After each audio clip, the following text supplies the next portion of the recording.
स्वागत छ यहाँहरूलाई नेपाल अनलाइन स्कुलको युट्युब च्यानलमा। कक्षा 12को सामाजिक अध्ययन तथा जीवनोपयोगी शिक्षा भन्ने जुन विषय छ त्यो विषय अन्तर्गत रहेको इकाइ 1मा पर्ने सामाजिक तथा जीवनोपयोगी शिक्षाको अवधारणा अन्तर्गत रहेको पाठ 2को जीवनोपयोगी शिक्षा, जीवनोपयोगी सिप र स्वस्थ जीवनशैली बिचको अन्तरसम्बन्धको चाहिँ परीक्षामा सोध्न सक्ने खालको सम्भावित प्रश्न अथवा यसको अभ्यास चाहिँ हामीले यो भिडियोमा आज हेर्न गइरहेका छौँ र तपाईँहरूले यसको अभ्यास अथवा सम्भावित प्रश्नहरूलाई चाहिँ यो भिडियोमा हेर्न सक्नुहुन्छ है त। र यसलाई तपाईँहरूले नछुटाइकन अन्तिमसम्म हेर्नुहोला। र पहिलो प्रश्न तपाईँहरूलाई चाहिँ परीक्षामा पनि सोध्न सक्ने, बोर्ड इक्जाममा सोध्न सक्ने खालको प्रश्न के रहेको छ भन्दाखेरि पूर्वीय चिन्तन परम्परा भन्नाले के बुझिन्छ। ल तपाईँहरूलाई यो 1 मार्क्समा पनि सोध्न सक्छ, 5 मार्क्समा पनि सोध्न सक्छ है। र पूर्वीय चिन्तन परम्परालाई हामीले व्याख्या गर्नुपर्ने छ। अब यसको उत्तरमा हामीले के लेख्नुपर्छ भन्दाखेरि पूर्वीय दर्शन धर्म, संस्कार, संस्कृति, सभ्यता, रीतिथिति, कला आदिमा आधारित चिन्तन परम्परालाई पूर्वीय चिन्तन परम्परा भनिन्छ भनेर हामीले लेख्न सक्छौँ है त। त्यस्तै अब यसलाई अझै चाहिँ व्याख्या गर्नु पर्यो अथवा 5 मार्क्समा लेख्नु पर्यो भने के कुराहरू चाहिँ हामीले लेख्न सक्छौँ त्यसको बारेमा नै हामी चर्चा गरौँ है त। र 1 मार्क्समा लेख्नु पर्यो भने तपाईँहरूले यति डिफिनेसन लेख्दा पुग्छ। पूर्वीय दर्शन धर्म, संस्कार, संस्कृति, सभ्यता, रीतिथिति, कला आदिमा आधारित चिन्तन परम्परालाई हामी चाहिँ पूर्वीय चिन्तन परम्परा भनेर भन्छौँ भनेर यो कुरा लेख्न सक्नुहुन्छ है त। र अर्को भनेको अब विशेष गरेर पूर्वीय चिन्तन परम्पराको बारेमा अझै हामीले व्याख्या गर्नु पर्यो भन्दाखेरि कसरी गर्न सक्छौँ भन्दा पूर्वीय चिन्तन परम्पराले चाहिँ के कुरामा जोड दिन्छ त्यो कुरालाई पनि हामीले यसमा लेख्न सक्छौँ। यसले चाहिँ विशेष गरेर परिवार, कुल, समुदाय र समाजलाई महत्त्व राख्छ। त्यस्तै व्यक्तिगत विकासमा जोड दिन्छ, सामूहिकता, समन्वय र सहकार्यमा यसले जोड दिन्छ, प्रकृतिसँग तादात्म्यता राख्ने, त्यस्तै गरी पर्यावरण मैत्री एवं पारिस्थितिक प्रणाली सापेक्ष चाहिँ जीवनशैलीमा यसले जोड दिन्छ भनेर हामीले लेख्नुपर्ने हुन्छ है त। यो कुरा पनि हामीले लेख्न सकिन्छ। अर्को भनेको अब पूर्वीय चिन्तन परम्परा भन्ने बित्तिकै जुन पूर्वका देशहरू छ, पूर्वका देशमा कुन पर्छ भन्दाखेरि यो एसियाका देशहरू विशेष गरेर चाहिँ पूर्वी एसिया, दक्षिण एसिया, दक्षिण पूर्वी एसियाका चीन, भारत, नेपाल, त्यसै गरी भियतनाम, जापान, कोरिया हो, यी देशहरू पर्छ हो। र यो पूर्वीय चिन्तन परम्पराले चाहिँ विशेष गरेर मानवको चरित्रलाई चाहिँ एकदम महत्त्व मानेको छ। र मानवको जुन चरित्र छ हो, मानवको चरित्रले चाहिँ विशेष गरेर धर्म, संस्कार, संस्कृति, शिक्षा, कला, सिप, सामाजिकरण आदिमा प्रत्यक्ष प्रभाव रहेको हुन्छ भनेर हामीले बुझ्न सक्छ। र एसियाका जुन दक्षिण पूर्वी, त्यसै गरी पूर्वी दक्षिणी भूभागको दर्शनलाई हामी पूर्वीय दर्शन भनेर भन्छौँ। र अब त्यो दर्शनमा के पर्छ भन्दाखेरि भारतवर्षीय दर्शन पर्छ, चिनिया दर्शन, कोरियाली दर्शन, जापानी दर्शन, भियतनामी दर्शन हो। यो सबै कुराहरू चाहिँ पर्छ। र अर्को भनेको यसमा चाहिँ के धर्म र दर्शनहरू आउँछ पूर्वीय चिन्तन परम्परामा भन्दाखेरि हिन्दू, बौद्ध, जैन, किराँत, सिख हो, यो धर्म एवं चाहिँ दर्शन आउँछ। र त्यसको साथसाथै कन्फ्युसियस दर्शन, ताओ दर्शन पनि आउँछ। यो कुरा तपाईँहरूले चाहिँ यसमा लेख्न सक्नुहुन्छ है त। र यसमा अब यसलाई अझै भाषा मिलाएर लेख्दाखेरि कसरी लेख्न सकिन्छ भन्दाखेरि चाहिँ पूर्वीय दर्शन परम्पराले सामान्यतः एसियाका पूर्वी दक्षिणी भूभाग लाई चाहिँ समेट्छ र यहाँ भएका विविध दर्शनहरूलाई जनाउँछ। भौगोलिक दृष्टिकोणबाट चाहिँ पूर्वीय दर्शन अन्तर्गत भारतवर्ष दर्शन, चिनिया दर्शन, कोरियाली दर्शन, जापानी दर्शन, भियतनामी दर्शन आदिको चाहिँ उल्लेख गर्न सकिन्छ। वेदमा आधारित अनेकौँ सम्प्रदायहरूको सम्मिश्रणबाट आजको जुन दर्शन छ, हिन्दू धर्म एवं दर्शन, जैन धर्म एवं दर्शन, किराँत धर्म एवं दर्शन, सिख धर्म एवं दर्शन, कन्फ्युसियस दर्शन, ताओ दर्शन आदिको प्रभाव चाहिँ पूर्वीय चिन्तन परम्परामा रहेको छ। अब यस्तो पृष्ठभूमिमा पूर्वीय चिन्तन परम्परा चाहिँ निकै विविधतापूर्ण दार्शनिक, विचारधारात्मक एवं व्यवहारिक आयामहरूको समन्वय गरेर बनेको छ।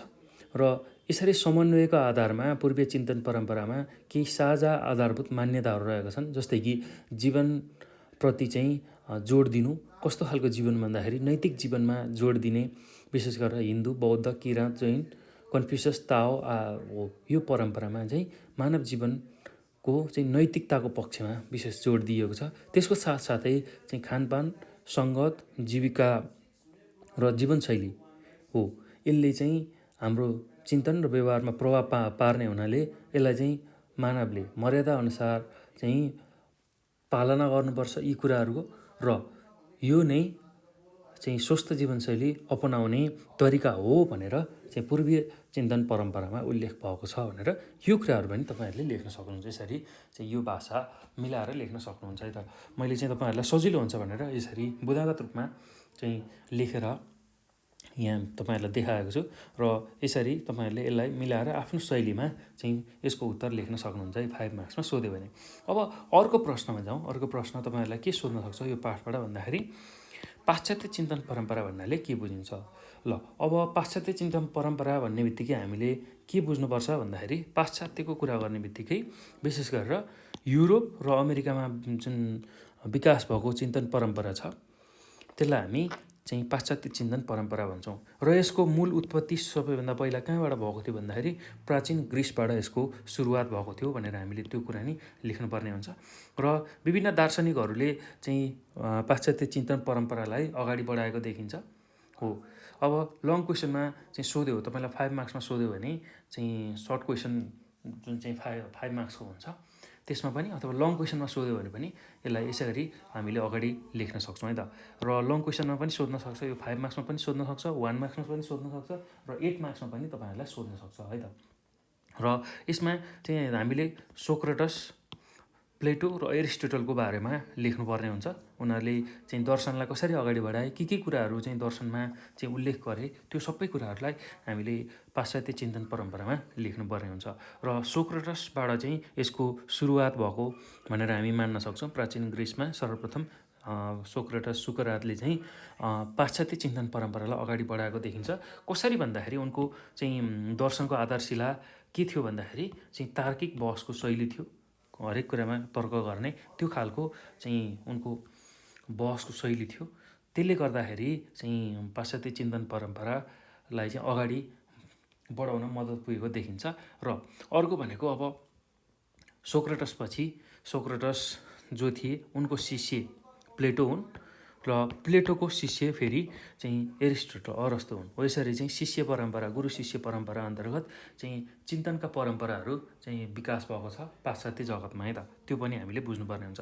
र प्लेटोले चाहिँ विशेष गरेर के गरेका थिए भन्दाखेरि हो यही कुराहरूलाई तपाईँहरूले आफ्नो भाषामा लेख्न सक्नुहुन्छ। मैले चाहिँ यहाँ मुख्य उत्तर कसरी लेख्ने त्यो कुरा पनि चाहिँ तपाईँहरूलाई सिकाइरहेको छु। र प्लेटोले चाहिँ दर्शनमा जोड दिएको थिए, र उनको दर्शनमा के थियो भन्दाखेरि चाहिँ दार्शनिक शासन चाहिँ चाहिन्छ देशमा, र दार्शनिक शासकको अवधारणा उनले अगाडि सारेका थिए। त्यही भएर र आदर्श शासक नै चाहिँ दार्शनिक शासन हो भनेर चाहिँ हामीले बुझ्नुपर्ने हुन्छ भन्ने कुरा उनले अगाडि सारेका छन् है। दार्शनिक शासक नै आदर्श शासक बन्न सक्छ त्यो कुरा पनि उनले व्यक्त गरेका थिए। र उनको चाहिँ जोड भनेको नीतिशास्त्रको विकास गर्नको लागि थियो, नीतिहरूको विकास गर्ने। अर्को भनेको व्यवस्थित शिक्षालाई एकाडेमीको रूपमा स्थापना गर्ने चाहिँ उनको मुख्य ध्येय थियो, र त्यही अनुसार उनले चाहिँ पाश्चात्य चिन्तन परम्परालाई चाहिँ अगाडि बढाएको देखिन्छ। त्यस्तै अब अरस्तुको कुरा गर्दा चाहिँ भौतिक जगत र मानव समाजको अध्ययन उनले गरेका थिए।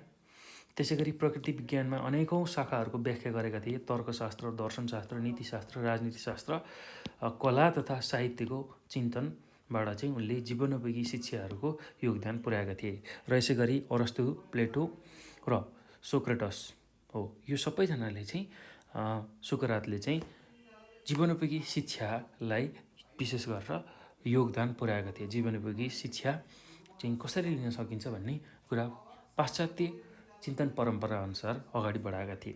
र अर्को कुरा भनेको अब यसमा तपाईँहरूलाई 8 मार्क्समै सोध्यो भने अरू के कुराहरू लेख्न सकिन्छ भन्दाखेरि पाश्चात्य चिन्तन परम्परामा चाहिँ क्रिस्चियन महत्त्वहरूको चाहिँ प्रभाव थियो, जसले गर्दाखेरि चाहिँ समाजमा नकारात्मक प्रभाव पर्न गयो, र त्यहाँ चाहिँ एक किसिमको तानाशाह अथवा चाहिँ न्याय नहुने खालको दमनको प्रवृत्ति रह्यो क्रिस्चियन मतको कारण समाजमा हो। त्यसलाई चाहिँ चिर्नको लागि, त्यसलाई चाहिँ अगाडि बढाउनको लागि वैज्ञानिक परम्परा र चिन्तन सुरु भयो।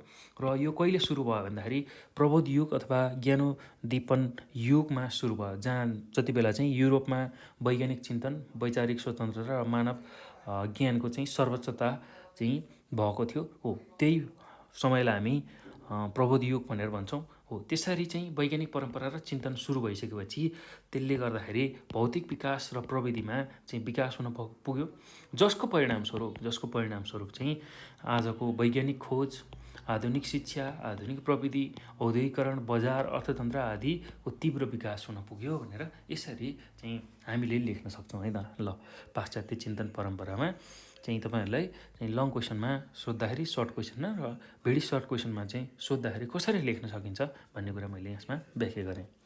अब यो पछि चाहिँ हामी अर्को प्रश्नमा जान्छौँ। अर्को प्रश्न तपाईँहरूलाई यो पाठबाट के सोध्न सक्छ भन्दाखेरि पूर्वीय चिन्तन परम्परामा नेपालको कस्तो योगदान रहेको छ भनेर प्रश्नले सोध्न सक्छ होइन। ल, अब यसमा हामीले के उत्तर लेख्छौँ भन्दाखेरि नैतिक जीवनप्रति हिन्दू, बौद्ध, किराँत, जैन, कन्फ्युसियस, ताओ लगायतका सबै दर्शनमा महत्त्व दिइन्छ। खानपान, रहनसहन, जीविका, जीवनशैली आदिले मानिसको चिन्तन र व्यवहारमा प्रभाव पार्ने हुनाले ती सबै मानव मर्यादा अनुसार चाहिँ हामीले हुनुपर्छ अथवा गर्नुपर्छ भनेर मानिएको छ। त्यसैले पूर्वीय चिन्तन परम्परा अन्तर्गत जीवनोपयोगी शिक्षामा जहिले पनि उपयुक्त जीवनोपयोगी सिप र स्वस्थ जीवनशैलीलाई महत्त्व दिएको हुन्छ। नेपालमा एकातिर अति प्राचीन कालदेखि मान्यता रहेको पनि यहाँ अविन्चित देखिन्छ भने अर्कातिर वैश्विककरण, परम संस्कृतिका कारण चाहिँ र उपभोगवादले चाहिँ पूर्वीय चिन्तन परम्परालाई असर पारेको पनि देखिन्छ।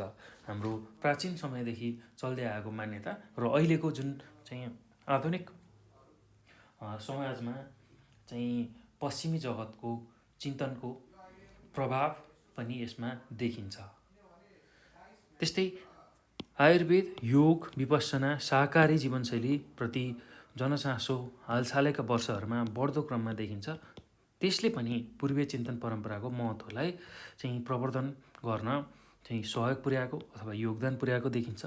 हिन्दू र बौद्ध दुवै परम्परामा चाहिँ जीवनोपयोगी शिक्षा र जीवनोपयोगी सिप र स्वस्थ जीवनशैलीलाई आपसमा अन्तर्सम्बन्धित मानी आहार विहार र दैनिक व्यवहारमा तिनीहरूको तादात्म्यतामा जोड दिएको पनि देखिन्छ भने शिक्षा नीतिमा बहुसांस्कृतिकता, बहुविविधात्मकता, प्रविधिको उच्च प्रयोग, मौलिकताको प्रवर्धन जस्ता मान्यताले पनि प्रवेश पाइसकेको देखिन्छ भनेर हामीले लेख्न सक्छौँ। ल, यति कुरा चाहिँ यसको उत्तरमा लेख्न सक्छौँ। विशेष गरेर हामीलाई चाहिँ नेपालमा अहिले कस्तो खालको छ त चाहिँ पूर्वीय चिन्तन परम्पराले कस्तो खालको योगदान पुर्याएको छ भन्दाखेरि विशेष गरेर जीवनशैलीलाई सुधार्ने, जीवनोपयोगी शिक्षा, जीवनोपयोगी सिप र जीवनशैलीलाई स्वस्थ बनाउने हो। यो कुरा चाहिँ अहिले नेपालको पूर्वीय चिन्तन परम्परामा चाहिँ योगदान रहेको छ भनेर हामीले बुझ्नुपर्ने हुन्छ, लेख्नुपर्ने हुन्छ है त। ल, यति कुरा तपाईँहरूले यसको उत्तरमा लेख्न सक्नुहुन्छ। ल, यति कुरा चाहिँ यो पाठको प्रश्न उत्तरहरूमा तपाईँहरूले जान्नुपर्ने हुन्छ अभ्यासको रूपमा अथवा परीक्षामा सोध्न सक्ने खालको सम्भावित प्रश्नको रूपमा है त। यति कुरा चाहिँ तपाईँहरूले बुझ्नुहोला, याद गर्नुहोला। र यो सँगसँगै अब हामीले यो पाठमा भएको चाहिँ परीक्षामा सोध्न सक्ने खालको सम्भावित प्रश्न र त्यसको उत्तरहरू हेऱ्यौँ, त्यसको अभ्यास हेऱ्यौँ। अब यो पछि चाहिँ हामी अर्को भिडियोमा चाहिँ अर्को एकाइको पाठको चाहिँ प्रश्नोत्तरहरू हेर्नेछौँ। त्यसलाई पनि तपाईँहरूले नछुटाइकन हेर्नु होला है त।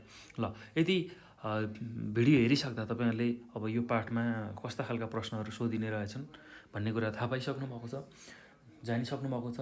र यो भिडियो हेर्दाखेरि केही कुराहरू तपाईँहरूलाई कन्फ्युजन लाग्यो, चाहिँ बुझ्न गाह्रो भयो भने तपाईँहरूले हामीलाई चाहिँ 9849595895 यो नम्बरमा हामीलाई कन्ट्याक्ट गर्न सक्नुहुन्छ, मेसेज गर्न सक्नुहुन्छ, कल गर्न सक्नुहुन्छ। र यही नम्बरको भाइबर, वाट्सएप र टेलिग्राममा पनि हामीलाई मेसेज गर्न सक्नुहुन्छ अथवा कलै गर्न सक्नुहुन्छ है त। र साथसाथै नेपाल अनलाइन स्कुलको चाहिँ फेसबुक पेज, त्यसै गरी टिकटक र हामीलाई इन्स्टाग्राममा पनि फलो गर्न सक्नुहुन्छ। र यो भिडियो हेरिसकेपछि अब सबैलाई चाहिँ यो सेयर गर्नुहोला, लाइक गर्नुहोला, कमेन्ट गर्नुहोला र नेपाल अनलाइन स्कुलको युट्युब च्यानललाई सब्सक्राइब गर्न नभुल्नुहोला। किनभने यस्तै खालको एजुकेसनल कन्टेन्टहरू हामी तपाईँहरूको माझ लिएर आउँछौँ र त्यसलाई नछुटाइकन हेर्नको लागि तपाईँहरूले चाहिँ यो च्यानललाई सब्सक्राइब गरेर राख्नुहोला है त। ल, यति भन्दै म यो भिडियोबाट बिदा हुन्छु। तपाईँहरूको समय शुभ रहोस् र सबैजनालाई भिडियो हेर्नुभएकोमा धेरै धेरै धन्यवाद।